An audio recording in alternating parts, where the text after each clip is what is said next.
চোখের দেখাই সবসময় সত্য নয়। সালেহ আলাইহিস সালামের কওম চোখে দেখেছিল কালো মেঘ।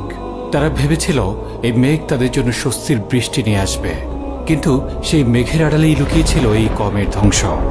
নমরুদ আর তার বাহিনী আল্লাহর সাথে যুদ্ধ ঘোষণা করে আকাশে তীর নিক্ষেপ করছিল। সেই তীরগুলো আল্লাহর হুকুমে রক্তাক্ত হয়ে ফিরে আসছিল। নমরুদের চোখের দেখা মিথ্যা ছিল। আল্লাহকে পরাস্ত করতে সক্ষম হয়েছে এই ভেবে সে উল্লাস করছিল। তার উল্লাস মিথ্যা ছিল।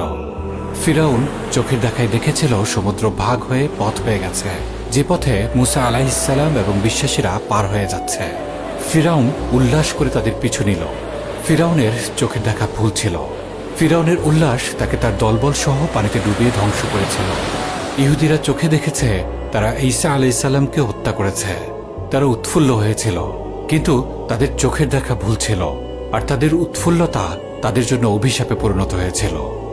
আব্রাহা চোখে দেখেছিল আল্লাহর ঘর কাবা আর তার বিশাল বাহিনীর সামনে বাধা দেওয়ার মতো কেউই নেই। সে উল্লাস করে এগিয়ে গিয়েছিল আল্লাহর ঘর ধ্বংস করতে। তার চোখের দেখা ভুল ছিল। তার উল্লাস পরিণত হয় কাসফিম মাকুল, অর্থাৎ ভক্ষিত তৃণলতার মতো। তার চোখের দেখা ভুল ছিল। তার উল্লাস তার কোনো উপকারেই আসেনি। আবু জাহাল বদরের ময়দানে অল্প কিছু মুসলিম সৈন্য দেখে উল্লাস করেছিল। তার চোখের দেখাই সব ছিল না। সে দেখেনি আকাশ থেকে নেমে আসা আলফিন মালাইকা। তার চোখের দেখা ভুল ছিল, আর তার উল্লাস তাকে অন্ধকূপে নিক্ষিপ্ত করেছিল। অতঃপর আজ যারা নিজেদের চোখে কাফেরদের জাকজমক, শান শওকত আর শক্তি ক্ষমতা দেখে উৎফুল্ল হচ্ছে, তাদের বিজ্ঞান, প্রযুক্তি আর উন্নতি দেখে ইসলামকে পাশে সরিয়ে রেখে তাদের আদর্শ গ্রহণ করছে, শীঘ্রই তারা জানতে পারবে তাদের চোখের দেখা ভুল ছিল, আর তাদের এই উল্লাস তাদের কোনো উপকারেই আসবে না।